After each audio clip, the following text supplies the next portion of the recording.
I stood in the sunlit foyer of the luxurious house, my mind racing with doubts.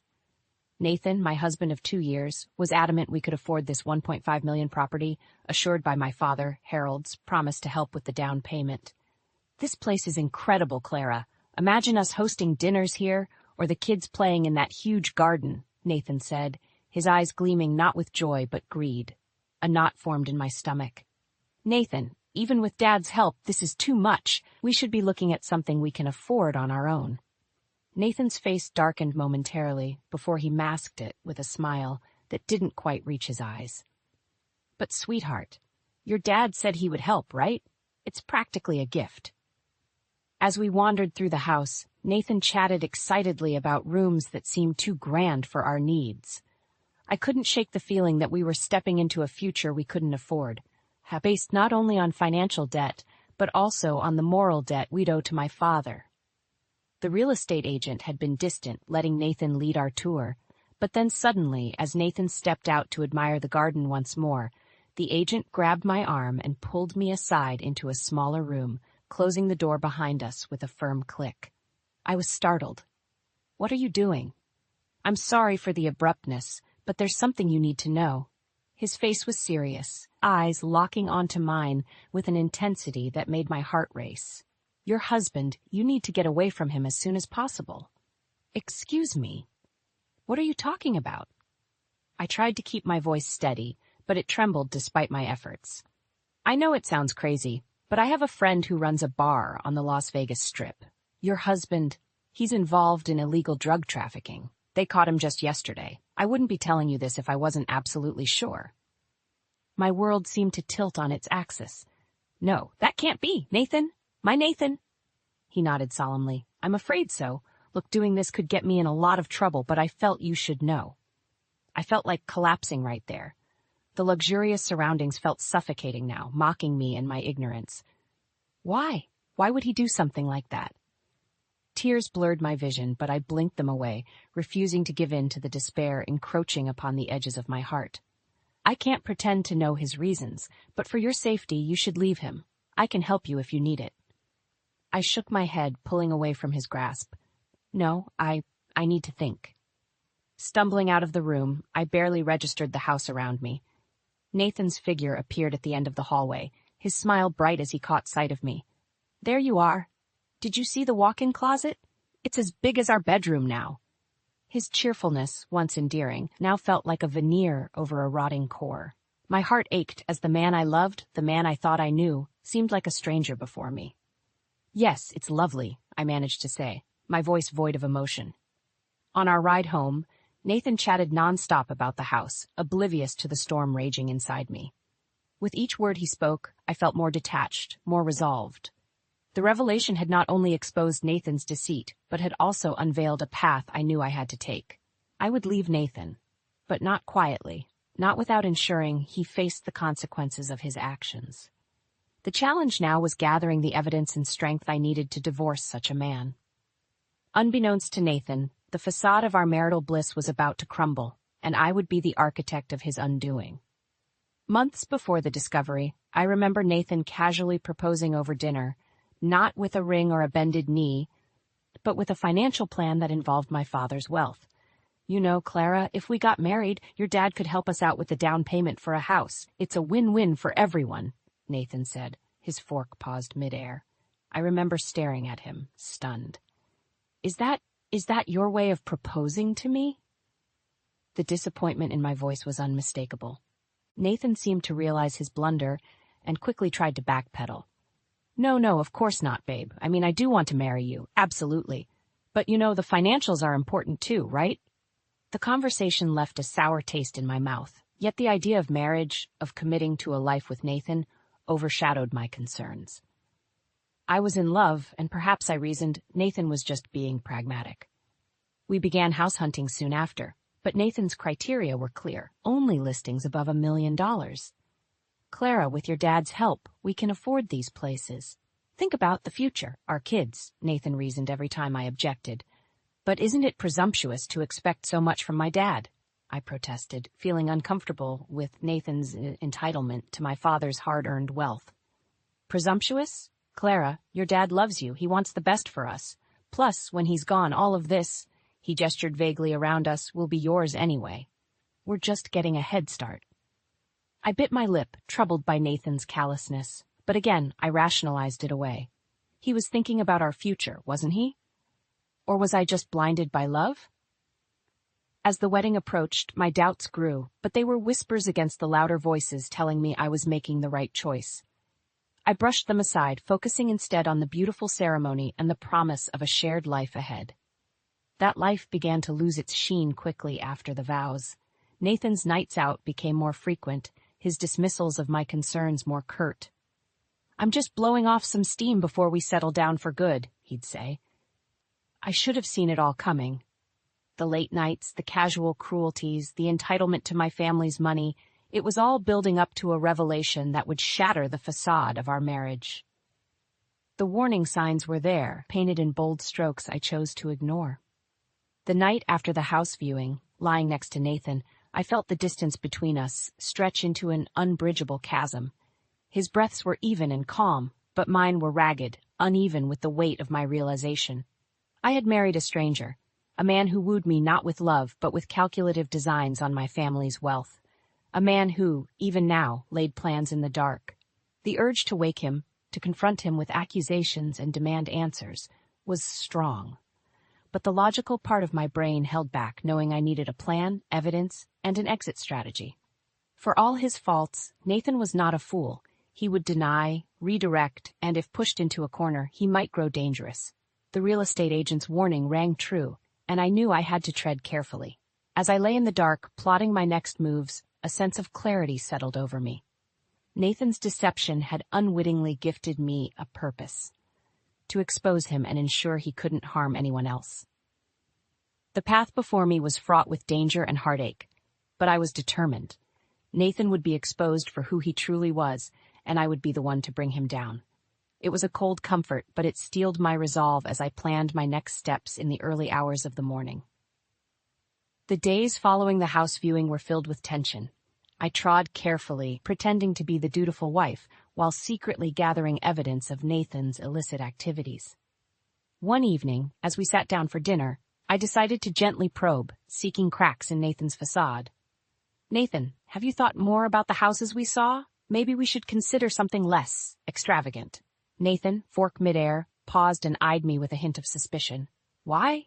Your dad is helping us out, right? We should aim high while we have the chance. I pressed on, concealing my growing disgust. But shouldn't we live within our means? It's not just about a house, Nathan. It's about being responsible, about not taking advantage of my father's generosity. For a moment, a flash of anger crossed Nathan's face, quickly replaced by a sickeningly sweet smile. Clara, honey, I'm just thinking about our future, about our kids. Don't you want the best for them? Of course, I do, I retorted, my voice steady despite the turmoil inside, but not at the cost of our integrity. Nathan laughed, a sound that once warmed my heart but now chilled me to the bone. Integrity won't put a roof over our heads or pay for our kids' schooling. Sometimes we have to be practical. The conversation was going nowhere, and I felt a deep sense of alienation.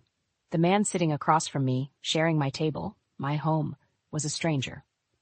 Days turned into weeks, and my discreet inquiries bore fruit. A contact of the real estate agent, willing to share information anonymously, confirmed my worst fears. Nathan was indeed involved in drug trafficking, using his late-night escapades as cover for his dealings. Armed with this information, I wrestled with my next steps. Confronting Nathan outright was risky without having a solid exit plan. But dancing around the truth, living a lie, was suffocating. I decided it was time to take action. While Nathan was out on one of his mysterious errands, I copied his phone logs and text messages. The evidence was damning. Conversations arranging meets, cryptic references to deliveries. It was all there.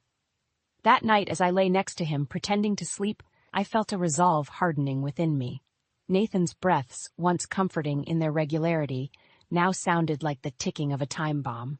The man I married, the man I thought I knew, was a criminal, and I could no longer turn a blind eye.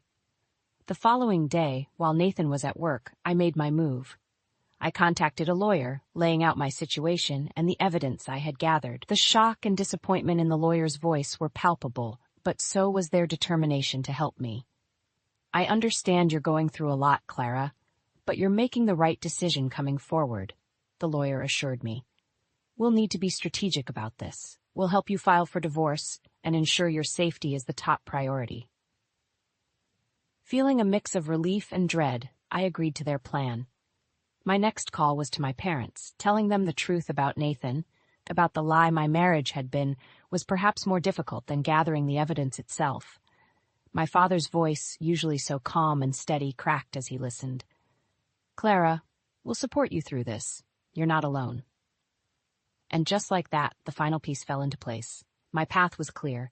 Nathan's deceit would be exposed, and I would be free from his lies. The road ahead would be difficult, fraught with legal battles and emotional turmoil, but I was ready. Nathan's time was up, and the justice he so richly deserved was finally within reach. No more lies, no more deceit. I was taking back control of my life, and there was no turning back. With my decision made, the gears of justice slowly began to turn. My conversations with the lawyer became a daily routine, each call a step closer to my liberation from Nathan's deceit. My parents offered unwavering support, their home now my refuge, as I navigated this tumultuous chapter. It wasn't long before Nathan noticed the shift in my demeanor. One evening, as he prepared for yet another business meeting, he cornered me in the kitchen, his usual charm tainted with a hint of desperation. Clara, darling, you've been distant lately. Is everything okay? His tone was laced with faux concern, but his eyes scanned my face, searching for weaknesses. I met his gaze, my resolve steeling me against his manipulative tactics. I've been doing some thinking, Nathan. About us, our marriage, your late nights. Nathan chuckled, a sound void of genuine amusement. My late nights? Clara, you know how demanding my job is, but hey, it's all for our future, right? I couldn't help but marvel at his audacity, his ability to lie so effortlessly. Is that what you call it? Work? I let the accusation hang in the air, a challenge he wasn't expecting. Nathan's facade cracked, his smile faltering. What are you implying, Clara? That I'm doing something untoward? His attempt to regain control was evident, the charm replaced by a thinly veiled threat. I don't need to imply anything, Nathan. I know. The room charged with tension, my words a declaration of war. For a moment, Nathan was silent, his mind racing to calculate his next move. Then, with a sneer, he leaned in, his voice a venomous whisper. And what do you know, my dear wife, that I'm working hard to provide for us? Or has your paranoia gotten the better of you? His attempt to belittle my concerns, to paint me as irrational, ignited a fire within me. No, Nathan, I know about the drugs, the trafficking. I know about your business meetings, and I'm putting an end to it. Nathan's reaction was immediate and chilling. His usual mask of charm and confidence shattered, replaced by raw anger. You have no idea what you're talking about. You're going to ruin everything over some baseless accusations? The man before me was no longer the Nathan I married, but a stranger driven by greed and deception. The only thing being ruined is your illusion, Nathan. I'm filing for divorce, and I'm going to the police with what I know. The mention of the police seemed to strike a nerve. Nathan's posture stiffened, his anger giving way to panic. You wouldn't dare, he hissed, the threat clear in his voice. You have no proof. But I did, and I was ready to use it. I have more than enough proof, Nathan, and soon everyone will know exactly who and what you are. Realizing his predicament, Nathan's demeanor shifted once more, this time to desperation. Clara, please, we can sort this out. Don't do something you'll regret. Looking into his eyes, I saw not the man I loved, but a coward, a criminal. It's too late for regrets, Nathan. You made your choice, and now I've made mine. As I walked away, leaving Nathan to stew in his fear and anger, I felt a weight lifting off my shoulders. The battle ahead would be long and arduous, but for the first time in a long while, I saw a glimmer of hope on the horizon. Nathan's empire of lies was about to crumble, and I would be the one to bring it down. In the days that followed my confrontation with Nathan, I moved quickly, my every action meticulous and deliberate. My lawyer filed the divorce papers, and I gave my statement to the police. Striding out of the precinct, a surreal calm enveloped me. I had punctured the bubble of our pretense marriage, exposing the murky waters beneath. Now it was a matter of waiting, watching the ripples extend outward, disturbing Nathan's carefully crafted lies. When the police took Nathan in for questioning, the reality of his situation seemed to crash down on him. I wasn't there, but my lawyer, acting as a tireless advocate, relayed Nathan's flurry of calls and messages. He oscillated between begging for my forgiveness and vehemently proclaiming his innocence. It was a pathetic display, one that hardened my resolve further. "I can't believe he's still trying to manipulate you, even now," my lawyer remarked during one of our strategy meetings. I merely nodded, my focus unwavering. "He's afraid. He knows he's trapped, and like any cornered animal, he's lashing out. But it won't change anything. The truth is out." The lawsuit unveiled more than I had anticipated. Nathan's affairs were a tangled web of deceit, involving not just drug trafficking, but money laundering and bribery. With each revelation, I felt vindicated in my decision, though the weight of his betrayal was immense. Our day in court arrived, a culmination of weeks of preparation. As I walked through those courtroom doors, the gravity of the situation struck me. It was more than just a criminal trial. It was a public reckoning, a forum where Nathan's facade would be utterly dismantled. Nathan, looking markedly diminished in his prison attire, wouldn't meet my gaze. During the proceedings, as evidence of his crimes was laid bare, his posture slumped further, the reality of his imminent incarceration settling in. After what felt like an eternity, the jury returned with their verdict, guilty on all counts. Nathan was sentenced to a significant term, a consequence fitting the magnitude of his crimes. "You've shown incredible strength throughout this ordeal, Clara," my lawyer said as we exited the courtroom, the weight of months lifted off my shoulders. I allowed myself a small, bitter smile. Strength born of necessity. But it's over now. It's time to rebuild. Later, faced with the ruins of my marriage and the public fallout of Nathan's trial, I found solace in my family's unwavering support. My father in particular proved to be my rock, his gentle wisdom guiding me through my darkest moments. "Clara, you've faced adversity with grace and courage," he said one evening as we sat in the quiet living room, reflecting on the tumultuous journey.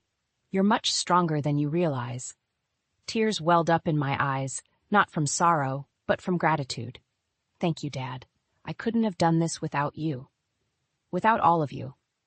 As days turned into weeks, Nathan's attempts to reach out became more desperate, more frequent.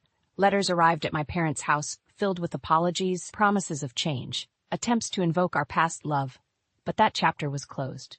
His words, once capable of swaying me, now fell on deaf ears. The finality of our divorce was a closing ceremony to a painful chapter of my life. With Nathan behind bars, I could finally look to the future, to possibilities once overshadowed by his deceit. The road ahead was uncertain, but for the first time in a long time, I felt a sense of hope, of freedom. Nathan's crimes had not only imprisoned him, but me as well. Now, as he served his sentence, I too was released, embarking on a journey of healing and newfound independence. The aftermath of Nathan's deceit was a tempest I had weathered, emerging not unscathed but undeniably stronger. My resolve had been my armor, my relentless pursuit of justice, my sword. And as I stood on the precipice of my new life, I knew that while the scars of the past would always remain, they no longer defined me. In the following months, the stark reality of my situation began to truly settle. With Nathan incarcerated and our divorce finalized, the time had come to rebuild from the ruins he'd left behind. The journey wasn't easy. There were days when anger and betrayal clawed their way back into my heart, days when the loneliness felt unbearable. Yet, it was during these moments of vulnerability that I discovered a resilience I never knew I possessed. One afternoon, a knock at my door heralded an unexpected visitor, Nathan's mother. My stomach knotted at the sight of her, a reminder of the life I had so eagerly wanted to forget. Yet her eyes held a sorrow and shame that mirrored my own. "Clara, she stumbled over her words. "We are so sorry for everything Nathan did to you. We had no idea." Her voice was a whisper, laden with grief. The anger I'd braced myself to feel didn't come. Instead, looking at her, a mother mourning the son she thought she knew, I found a semblance of pity.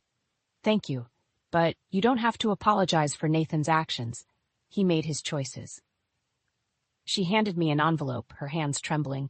"Please take this. It's the least we can do." Inside was a check, a substantial amount, likely their way of compensating for the horror their son had caused. Returning the envelope, I met her eyes. "Keep your money. It won't undo what Nathan did. The best thing you can do is support him in becoming a better person once he's served his time."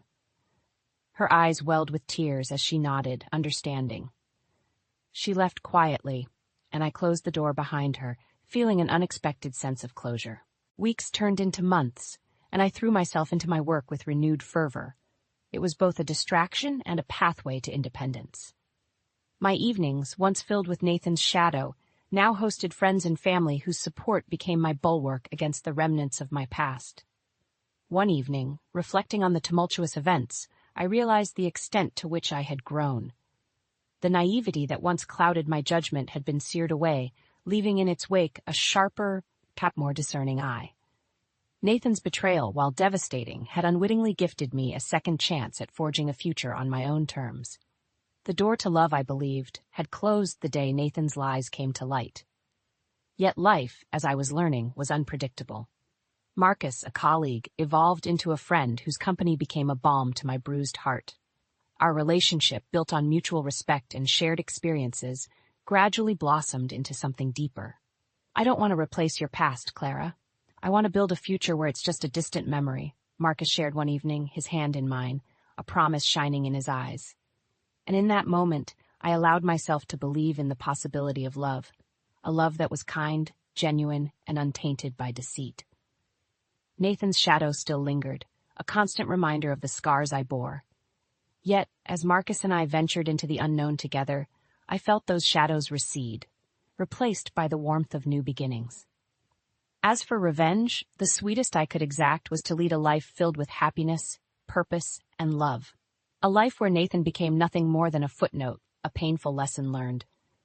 The road to recovery was long and winding, with its fair share of obstacles. Yet with each step forward, I shed the chains of my past, emerging stronger, more resilient, and most importantly, free. Nathan had sought to define me with his deceit, but in the end, I defined myself through my strength, my will to overcome, and my capacity to love again. My journey wasn't without its nightmares. Dreams where Nathan's voice echoed, taunting, filled my sleep on more nights than I cared to admit. It was during those nights that the reality of my newfound strength was tested, a stark reminder of the darkness I had successfully navigated. But as dawn broke, dispelling the shadows of my fears, I was greeted with the light of my reality, a life rebuilt from the ashes, with Marcus by my side, an unwavering beacon of support and love. Time marched on, healing the wounds Nathan had inflicted. His name, once a constant echo of betrayal, faded into the background, a distant memory that no longer possessed the power to hurt. My work flourished, as did my relationship with Marcus, each day a testament to the resilience of the human spirit. It was a crisp autumn morning when the past decided to resurface. Nathan, having served a portion of his sentence, had been released on good behavior, a fact I came to know through an unexpected letter that found its way to me. His words, penned with an air of desperation and remorse, sought forgiveness, a plea for understanding and absolution. "Clara, I understand if my words bring pain, but please know I am deeply sorry for the heartache I caused. Prison has given me a lot of time to think, to regret, and to hope for a chance to make amends," the letter read. The trembling of my hands ceased as I read on. His words, designed to evoke sympathy, sparked a different reaction within me, a realization of just how far I had come and how little his apologies meant now. Marcus found me at the kitchen table, the letter discarded beside me. "What's wrong?" he asked, concern etched on his face as he took in my troubled expression. "It's Nathan," I began, my voice steady. "He's out and he's apologizing." Handing him the letter, I watched as Marcus's eyes skimmed the contents, his jaw setting in a firm line. "He has some nerve," Marcus muttered, his protective instinct flaring. "Are you okay?" I nodded, a sense of peace settling over me. "I am. His words, they don't have power over me anymore. I've moved on, more than I thought possible." Marcus enveloped me in his arms, a bastion of comfort and strength. That's all I needed to hear. In that embrace, I felt the final tether to my past dissolve, the final act of Nathan's drama concluding without aplomb. I had transcended the role of the victim, emerging as the author of my own story, one where happiness was not just a fleeting chapter but the theme. As autumn gave way to winter and winter to spring, the life Marcus and I built together flourished. In our home, laughter replaced the silence, and love filled the spaces once clouded by deceit. Nathan's attempt at reconciliation became nothing more than a footnote, a last desperate grasp at a life he had irrevocably shattered. Karma, it seemed, had indeed realized itself, not through vengeance or retribution, but through the serene acceptance of the past and the embracement of a future unwritten. Nathan's downfall was not my revenge, my happiness was. And as Marcus and I stood together, looking out at the life we had crafted, it was clear the best revenge was, in fact, living well. Our journey hadn't been easy, fraught with pain and heartache, but standing on the other side, I knew with resolute certainty we had triumphed.